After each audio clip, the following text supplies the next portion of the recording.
Oke, pada hari Kamis 13 Maret 2025, saya berkesempatan mengunjungi kantor Otorita IKN atau biasa disebut Balai Kota Ibu Kota Nusantara.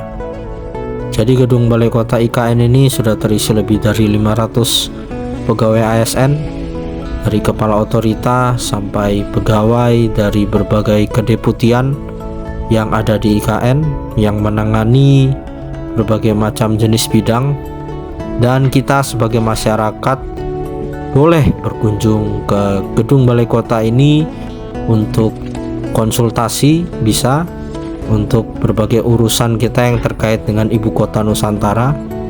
Bahkan jika kita ingin mengadakan acara di IKN, kita bisa membuat surat izinnya yang ditujukan ke kantor balai kota IKN ini. Jadi luar biasa, dengan adanya seluruh pegawai otorita dari berbagai bidang, dari berbagai kedeputian, kini masyarakat yang ingin melakukan berbagai urusan yang berkaitan dengan IKN bisa langsung datang ke balai kota IKN ini. Dan saya lihat sepertinya urusan yang banyak diurus oleh masyarakat sepertinya di bidang pertanahan maupun pembangunan yang masuk dalam kawasan delineasi IKN. Seperti kita ketahui, kawasan IKN ini tidak hanya melibatkan tanah yang dimiliki pemerintah saja, tapi kawasan IKN ini juga terdapat banyak lahan-lahan warga. Bisa kita lihat di sekitar kawasan inti pusat pemerintahan, yaitu kawasan IKN Barat. Di situ terdapat banyak lahan-lahan warga yang masuk dalam kawasan IKN, dan di IKN Barat itu banyak sekali jual beli tanah dari warga sebagai pemiliknya kepada masyarakat lain, contohnya dari luar pulau. Dan kemudian banyak juga yang melakukan pembangunan. Jadi ini adalah luasan IKN 322.429 hektar, di mana 252.660 hektar adalah wilayah daratnya. Dan dari wilayah darat itu 25% adalah untuk pembangunan IKN, kemudian 10% adalah untuk area pangan, dan 65% akan menjadi area hijau. Dan dari 25% area darat yang dibangun untuk pembangunan IKN, itu ada 9 wilayah perencanaan yang menjadi bagian dari ibu kota Nusantara. Jadi sangat jelas 9 wilayah perencanaan ini memiliki fungsi dan tujuannya masing-masing. Jadi rencana dasar tata ruang ini sangat diperlukan untuk membentuk IKN menjadi kota yang rapi dan tertata, dan bisa menjadi percontohan bagi kota-kota lainnya di Indonesia. Jadi akan sangat aman bagi warga yang ingin membeli tanah di IKN ketika berkoordinasi dengan otorita IKN, agar tanah yang dibeli sesuai dengan rencana dasar tata ruang untuk pembangunan IKN ke depannya. Dan inilah lantai ground dari gedung balai kota IKN. Kemudian saya naik lift ke atas untuk mampir ke salah satu bagian kedeputian yang berada di lantai 4. Dan tibalah saya di lantai 4. Di sini terdapat kedeputian bidang perencanaan dan pertanahan. Dan dari sini kita bisa melihat sedikit pemandangan kayu eukaliptus dan tempat pengolahan sampah terpadu atau TPST, yang akan menjadi tempat wisata edukasi mengenai pengolahan sampah di ibu kota Nusantara, sekaligus tempat pengolahan sampah yang menurut saya sangat modern dan bisa menjadi percontohan di seluruh Indonesia. Semoga segera dibuka untuk umum. Dan ini adalah jalan masuk menuju Jalan Sumbu Barat, menuju Bundaran Sumbu Barat. Dan di atas ini adalah jalan segmen 6C yang mengarah ke jalan tol 6B dan 6A ke arah jembatan Pulau Balang. Jadi lift dari gedung parkir tadi naik ke lantai 4, terkoneksi dengan kedeputian bidang perencanaan dan pertanahan. Dan dari sini juga ada akses masuk menuju kedeputian lainnya, dan ini adalah kedeputian bidang pendanaan dan investasi. Jadi keren sekali konsep gedungnya, melingkar, dan di tengah-tengahnya itu ada taman. Dengan konsep green building ini juga cahaya matahari sangat maksimal masuk menerangi setiap sisi bangunan, sangat hemat energi. Dan ini adalah bagian dari ruangan Kedeputian Perencanaan dan Pertanahan, dan bisa kita lihat juga sudah banyak ASN yang telah berkantor dan bekerja di dalam ruangan ini. Luar biasa. Dan kerennya, tiap jam 10 pagi di Balai Kota IKN ini diputar lagu Indonesia Raya.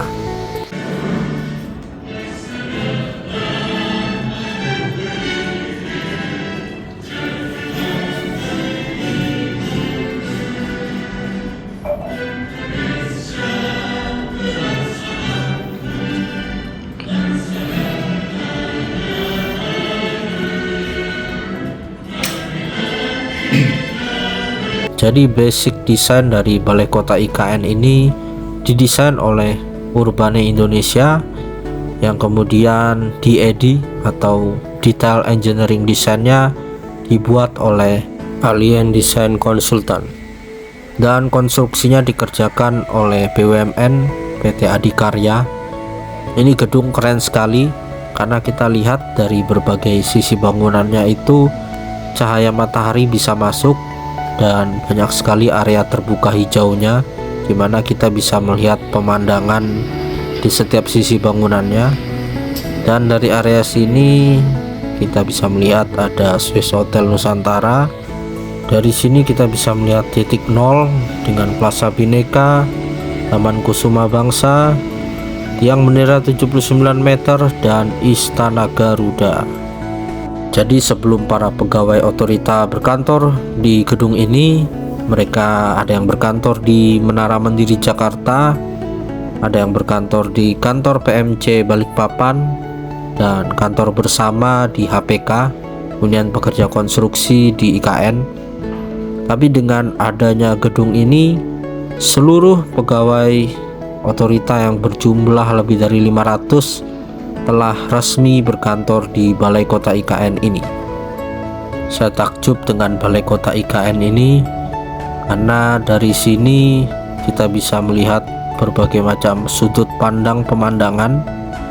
Jadi tiap-tiap area ada istilahnya menara pandang, kita bisa melihat ke satu objek yang ada di IKN. Contohnya dari sini kita bisa melihat Istana Wakil Presiden, kemudian berdekatan dengan rumah tapak jabatan menteri, serta rusun ASN 2 dan rusun ASN 4. Pemandangannya sangat indah sekali.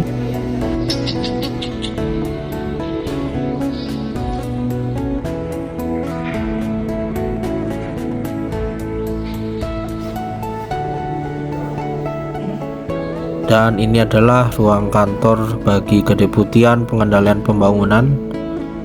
Dan di Balai Kota ini ada 7 kedeputian, dan tidak semua saya datangi. Semoga next time nanti akan saya datangi satu persatu kedeputian yang ada. Dan di sini ada tamannya yang bisa langsung melihat titik nol dan Istana Garuda. Dan ini juga pemandangan Istana Garuda serta titik nol dari lantai 5. Dari sini kita bisa melihat taman yang ada di lantai 3 tadi. Pemandangannya sangat indah dari sini. Kita bisa melihat rumah tapak menteri juga dan rusun ASN. Dan di lantai 5 inilah ruang bagi Kepala Otorita Ibu Kota Nusantara, ruangan Pak Basuki Hadimulyono. Dan ini adalah ruang tunggunya. Saat ini Pak Basuki sedang berada di Jakarta, jadi ruangan ini lagi kosong yang di IKN, karena kantor di Jakarta saat ini melayani banyak kunjungan investor dimana setelah lebaran ini berbagai investor yang sudah groundbreaking pembangunan di IKN infonya akan bergerak setelah mendapat instruksi dari otorita IKN untuk segera memulai pembangunan. Contohnya adalah 6 bank yang akan dibangun serentak di bulan Mei setelah lebaran nanti, dan kita nantikan berbagai investor yang sudah groundbreaking sampai tahap ke-8 akan memulai pembangunan secara serentak. Kita doakan seluruh jajaran otorita IKN diberikan kesehatan dan kelancaran dalam menjalankan berbagai tugas di IKN. Kami sebagai masyarakat merasakan manfaat dengan kehadiran para pegawai otorita IKN yang telah berkantor di Balai Kota IKN saat ini. Berbagai urusan dapat berjalan dengan lebih cepat karena kehadiran mereka di Balai Kota IKN ini. Sampai saat ini saya belum tahu IKN ini setingkat kota, kabupaten, atau provinsi. Tapi yang saya pahami, IKN ini adalah pemerintah daerah khusus, di mana bukan dipimpin oleh wali kota, bupati, ataupun gubernur, tapi dipimpin oleh kepala otorita IKN.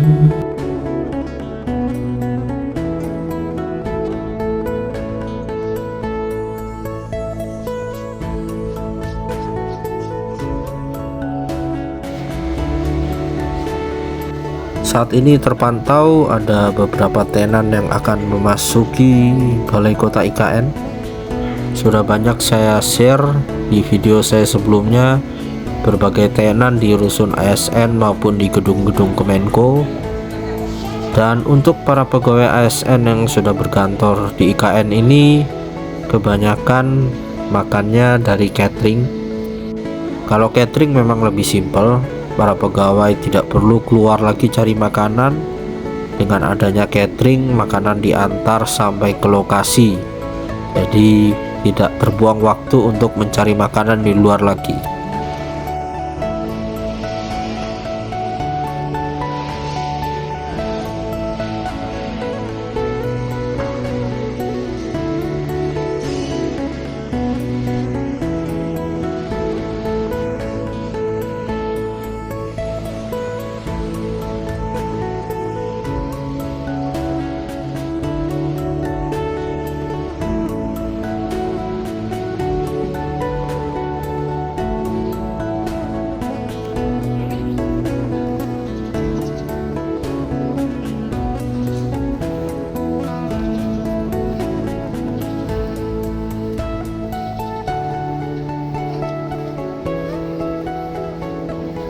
Dan dari sini kita bisa lihat Masjid Negara, ternyata tidak jauh dari Balai Kota IKN ini, dan itu akan terhubung dari Jalan Sumbu Timur.